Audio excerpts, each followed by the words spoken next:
Hello everyone. तो आज के वीडियो में हम क्लास 10 के मोस्ट इम्पॉर्टेंट मैथ का ऑब्जेक्टिव सारा लाए हैं। देखिए ये जो है ना बोर्ड पे बेसिस क्वेश्चन है, ठीक है ना।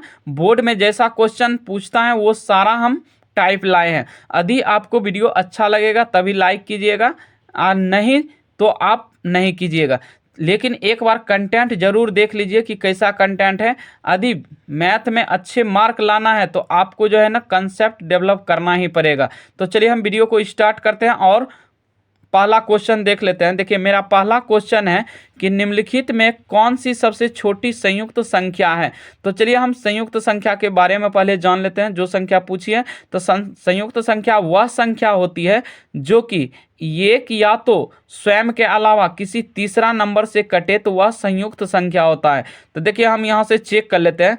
देखिए एक है ऑप्शन में, एक तो ना तो भाज्य है ना तो अभाज्य है, ठीक है ना, ये तो होगा ही नहीं। चलिए दूसरा में देखिए ये एक या तो स्वयं से, मतलब एक या तो दो ही से लगेगा। हम क्या बोले हैं, संयुक्त संख्या वह संख्या होती है जो एक या तो स्वयं के अलावा किसी तीसरे नंबर से कटे। तो देखिए ये दो ही नंबर से कट रहा है तो ये क्या है, सबसे छोटी सम अभाज्य संख्या है। या तो ऐसे भी याद रखिएगा कि सबसे छोटी अभाज्य संख्या है कौन, दो है। अब देखिए चार आ गया यहाँ पे, ठीक ना। तो चार आ गया, देखिए इसमें कौन हो जाएगा, तो यहाँ से हम एक से भी लगेगा इसमें भाग, इसमें दो से भी लगेगा और चार से भी लगेगा। तो सबसे छोटी संयुक्त संख्या जो होगा ये कौन हो जाएगा, ये चार हो जाएगा, ठीक है ना। तो याद रख लीजिएगा, हम यहाँ पे डी दे देते हैं और थ्री दे देते हैं। चलिए थ्री में देखिए तो एक या तो तीन ही से लग रहा है तो ये कौन सा हो गया, ये आभाज्य संख्या है, ठीक है ना। तो ये ध्यान रखिएगा। चलिए हम दूसरा क्वेश्चन देख लेते हैं। तो दूसरा क्वेश्चन है मेरा कि पाई है। देखिए पाई क्या है, पाई एक क्या है, अपरिमेय संख्या है, ठीक है ना। तो इसको याद रख लीजिएगा, एकदम से इंपॉर्टेंट क्वेश्चन है। तो यहां से क्या मारेंगे, एक अपरिमेय संख्या है। चलिए क्वेश्चन नंबर 3 है मेरा, यहां से देख लेते हैं। देखिए निम्नलिखित में किसका गुणनफल एक परिमेय संख्या है। तो अब इस दोनों को गुना करना है, रूट वाले को देखना है कि जिस रूट का मतलब वर्गमूल निकल जाता है, पूरा मान निकल जाता है, वही होगा परिमेय संख्या, अदरवाइज नहीं होगा। तो देखिए हम गुना कर लेते हैं। देखिए 3 × 5 करते तो कितना आ जाता है, √15 आ जाता है। तो ये तो नहीं होगा क्योंकि हम √15 को बाहर नहीं कर सकते कंप्लीट नंबर में।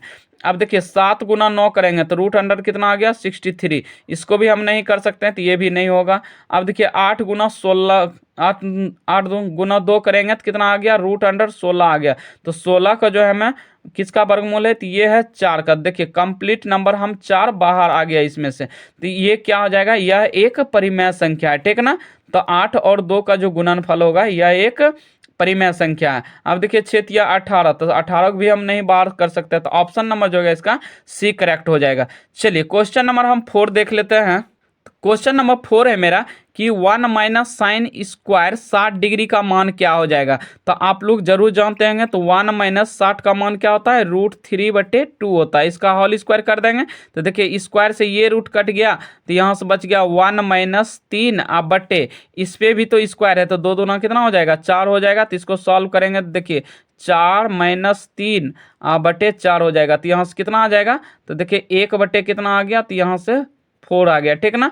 तो ऑप्शन नंबर कौन हो जाएगा, तो ऑप्शन नंबर जो होगा इसका सी करेक्ट हो जाएगा, ठीक ना। चलिए क्वेश्चन नंबर हम 5वां देख लेते हैं। तो क्वेश्चन नंबर 5वां है मेरा कि द्विघात समीकरण 6x² + 6x + 1 = 0 के मूलों की प्रकृति होगी। तो देखिए हम इसमें 3 कंसेप्ट देने वाले हैं, इसको ध्यान से रखिएगा। तो ऐसा क्वेश्चन एक भी नहीं छूटेगा आपका। हम यहाँ से क्या जानते हैं कि यदि हम यहाँ से लिख लेंगे कि डी, देखिए डी बराबर क्या होता है, b² - 4ac होता है। यदि हम क्या निकालते हैं, विविक्तर जिसको बोलते हैं, या तो हम डिस्क्रिमिनांट बोलते हैं, ठीक है ना। तो यहाँ से d = क्या होता है, b² - 4ac। तो हम यहाँ से लिख लेंगे, देखिए b² - 4ac यदि ग्रेटर देन 0 आए तो इसका मान जो है ना ये क्या होगा, ये होगा वास्तविक, क्या होगा, वास्तविक तथा असमान हो जाएगा। क्या हो जाएगा, वास्तविक तथा असमान हो जाएगा, याद रख लीजिएगा, असमान। अब देखिए यदि b² - 4ac = 0 आए तो ये हो जाएगा वास्तविक वास्तविक तथा समान हो जाएगा। क्या हो जाएगा? वास्तविक तथा समान हो जाएगा। उसके बाद यदि बी स्क्वायर, यदि हम क्या बोले, b square minus 4ac less than 0 आए तो ये क्या होगा? वास्तविक नहीं होगा। क्या होगा? वास्तविक नहीं होगा। अब देखिए हम इसको कैसे पहचानेंगे कि ये जो है ना जीरो या तो बराबर या तो ये, तो हम देखिए इसमें बोल भी सकते हैं ऐसा कि यदि डी ग्रेटर देन 0 आए तो क्या होगा? वास्तविक तथा असमान।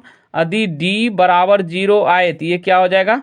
वास्तविक तथा समान हो जाएगा। यदि डी लेस देन, डी का मान लेस देन 0 आया, मतलब निगेटिव में यदि डी का मान आ गया तो ये क्या होगा? वास्तविक नहीं होगा।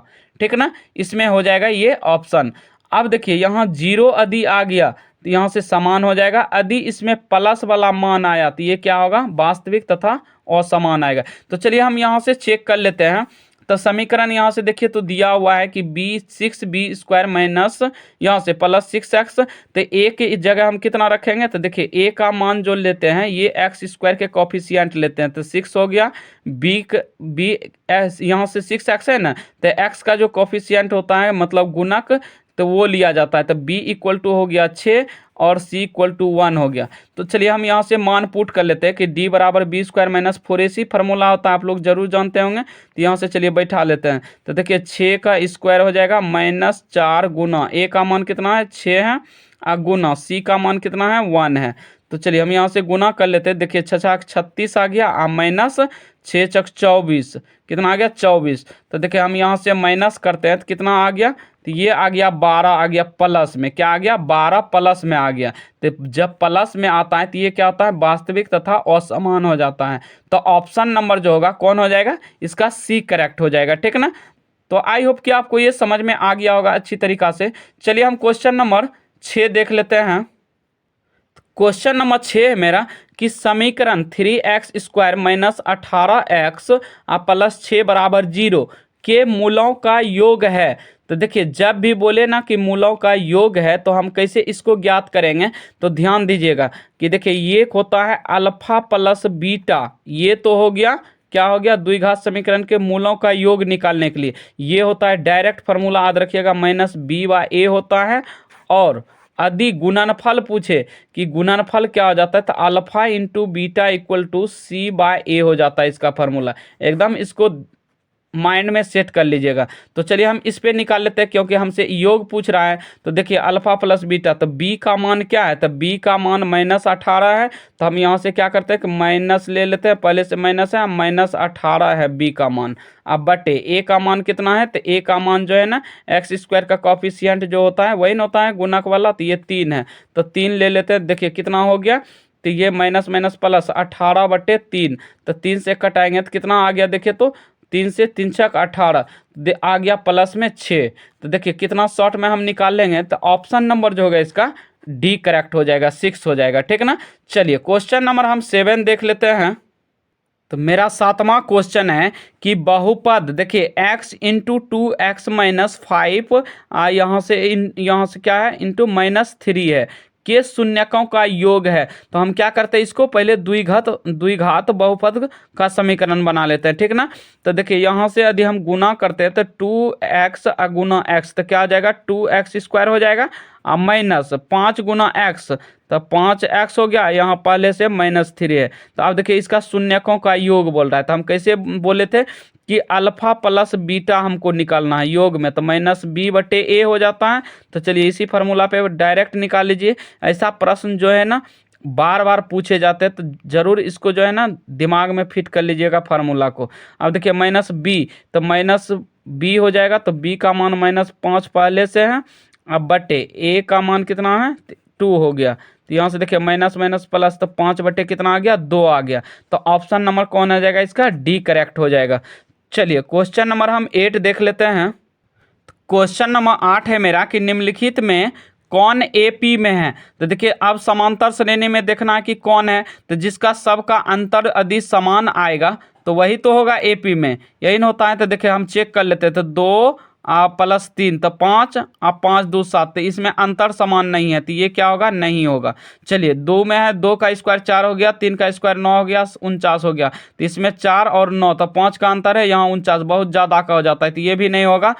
देखिए सी में है कि एक्स स्क्वायर है, एक्स क्यू है, ये तो ऐसे भी नहीं होगा, क्योंकि यहाँ देखिए यहाँ यदि एक्स स्क्वायर में एक्स माइनस करते हैं तो ये क्या इसमें घटेगा, नहीं घटेगा, यहाँ से एक्स क्यू एक्स स्क्वायर आ जाएगा, तो ये भी एपी में नहीं होगा। देखिए डी में है 1 और 3, इसमें कितने का अंतर है, 2 का है, इसमें भी 2 का है, सब में समान अंतर जा रहा है, तो ऑप्शन नंबर जो होगा इसका डी करेक्ट हो जाएगा, ठीक है ना। जिसमें समान अंतर हो उसी को हम क्या कहते हैं, समांतर। तो देखिए यहाँ 2 का है, 2 का है, आगे इसी तरह 2 2 का मतलब पैटर्न आगे बढ़ते रहेगा, तो ऑप्शन नंबर जो होगा इसका डी करेक्ट हो जाएगा। चलिए क्वेश्चन नंबर हम 9वां देख लेते हैं। क्वेश्चन नंबर 9वां है मेरा कि 5x square minus 4x plus 2 बराबर 0 का विविध कर है। तो देखिए विविध कर किसको बोलते हैं, हम जो d का मान निकालते हैं, d बराबर बी स्क्वायर माइनस 4ac, वही हो गया विविध कर, जिसको हम डिस्क्रिमिनेंट बोलते हैं। तो देखिए यहाँ से क्या करेंगे हम कि d इक्वल टू फार्मूला हम जानते हैं कि होता है बी स्क्वायर माइनस 4ac, हमको इसी पे पुट करना है। देखिए a का मान क्या है, यहाँ पे a का मान 5 है, b का मान कितना है -4 है, और c का मान ये 2 है, तो c का मान 2 हो गया। अब चलिए इसी पे बैठा लेते हैं हम। तो देखिए यहाँ से बी स्क्वायर, तो b के जगह कितना है -4, तो 4 का स्क्वायर हो जाएगा -4 गुना a का मान देखना है, तो यहाँ 5 है, उसके बाद गुना कर देना है यहाँ पे c का मान 2। तो चलिए यहाँ से हो जाएगा अब गुना, अब करेंगे 4 का स्क्वायर हो जाएगा 16 हो जाएगा, -5 चौक 20, 20 दूना 40 हो जाएगा। तो देखिए इसमें घटाएंगे, यदि 40 में से हम क्या करेंगे, यहाँ से प्लस 16 में है, तो इसमें क्या करते हैं कि इसको यदि प्लस करते हैं 16, तो ये क्या हो जाता है -24 आ जाता है, कितना आ जाता है -24। तो ऑप्शन नंबर जो होगा इसका कौन हो जाएगा, तो ऑप्शन नंबर इसका देखिए सी, ये बी करेक्ट हो जाएगा, -24 वाला। चलिए क्वेश्चन नंबर हम 10वां देख लेते हैं। क्वेश्चन नंबर 10 है मेरा कि दो वृत्तों की परिधियों का अनुपात 2:3 है, तो उनके क्षेत्रफलों का अनुपात है।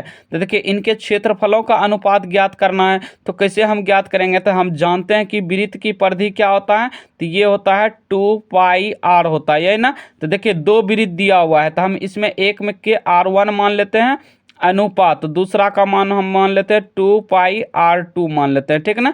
तो अब देखिए यहाँ से 2π से 2π कट गया, तो यहाँ से देखिए r1 अनुपात r2 का जो मान दिया हुआ है, ये दिया हुआ है 2:3 दिया हुआ है, कितना दिया हुआ है 2:3 दिया हुआ है। तो हमसे क्या पूछ रहा है कि वृत्त का क्षेत्रफल क्या होगा, तो हम जानते हैं कि वृत्त का क्षेत्रफल होता है πr², तो हम πr², r1 का स्क्वायर कर देंगे अनुपात πr2 का स्क्वायर कर लेंगे, ठीक है ना। तो देखिए ये पाई से क्या हो जाएगा, रेशियो है तो कट जाएगा, तो यहाँ से हो जाएगा r1, तो r1 का मान कितना है, तो 2 है, तो 2 का स्क्वायर अनुपात यहाँ से हो जाएगा r2, तो 3 का स्क्वायर हो जाएगा। तो यहाँ से देखिए कितना हो जाएगा, 2 दूना 4 हो जाएगा, अनुपात 3 तिया 9 हो जाएगा। तो ये हो जाएगा ऑप्शन कौन हो जाएगा, 4:9।